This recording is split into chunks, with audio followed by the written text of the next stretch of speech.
Stephen Hassan arra Budapest Sergei Injira sena addati Olympic Championship hojjette baay'ee boonsaadha. Egaa kun beekamu har'a Budapestitti Mariala Nahasa argateetta. Mee akkam ture dorgommiin har'a maas dhagahame? Dorgommiin baay'ee bareeda ture. Ani Rabbiin galanni haga alhamdulillahi rabbil alamin. Maalii fi ji'a sadi dura maratoonii dhufe. Maratoonii London mo'adhee ture. Namni tokko maratoonii yoo dhufe maratoonii yoo fiige atleast ji'a tokko raftii fudhata. Inni dammoo maratoonii irratti qoyisii luka dhukkubsee ture. Saniif jecha ji'a tokko waa takka hojjedha. Tireeningii ka hojjedhu eegale ji'a lamaanadha. Sanuyyuu ganaa suuta hojjetaa ture.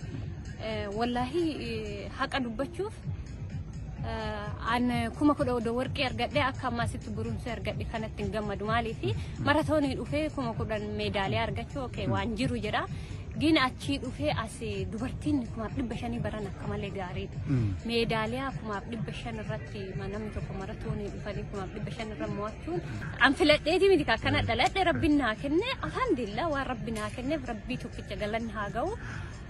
It's very beautiful. Wallahi waan bareedu baay'ee gammadeera. Just history dha kun.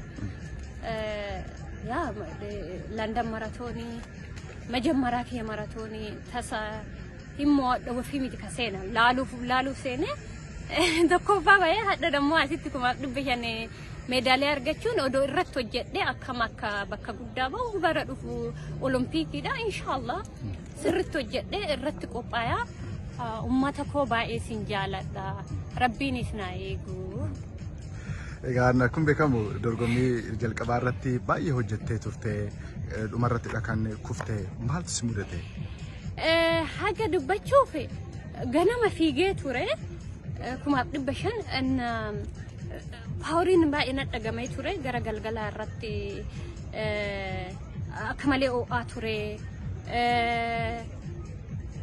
Duuba fiigaa ture akka jiru kiirratti intiniin jaaladhu nama wal gaffa'u maalin jaaladhu dhumarra baay'ee konfidensiin akkuma deemuun enerjiin na dhagamaa ture dura kabaabii duraa natti ulfaataa ture yoo 250 naafu deemeetiin dhibbiyoon naafu muuvii yoo godhu yoo achiin kaanis oduma deemu yoo gara line 2 deemu kun waan jiru damo atleetii hundu barreen gaddaallee dubartiillee kun waan jiru kun waan ispoortii ta'eef namni hundu yoo defendii godha position isaa intalo maal goote naftuma fiidde hippii kiyyatiin harka isii achi na gaffaate andammoo eerirra jira nan kufe anyway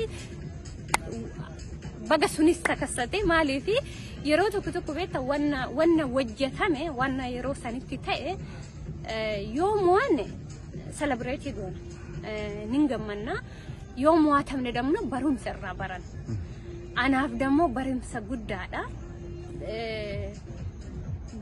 wanna gadda nu dhagame tokko yoo liqimsine cimaa ta'aa deemna andammoo nan liqimseera inna dammoo waan biraa waan complain godhun qabu jiruu kiyyarratti challenge ni jaaladha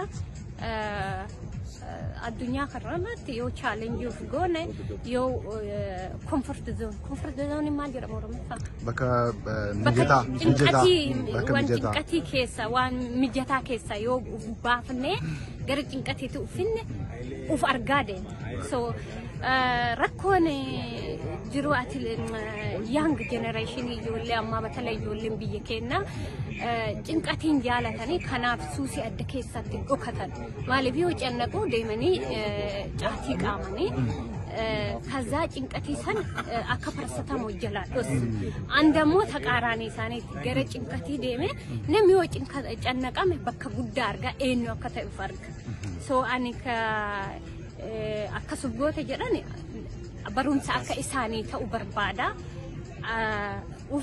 wanni uf miidhe hin jiru just challenge godhe isin hunduyyuu ijoolleen generationii lafaa dhuftan cinqatii jalaa dhokachuu doontan cinqatii gaffaa caatii maalii jalatti dhokatuu dhiiftanii adoon keerwaa ati goote leestiroo xaraddee doktora taate waan hojjettu irratti cinqatii keessa gali uf hojjechiisa uf miidhe dammoo yoo cannaqamne dammoo bakka guddaa ga'uu hin dandeenyu baay'ee sin jaaladha.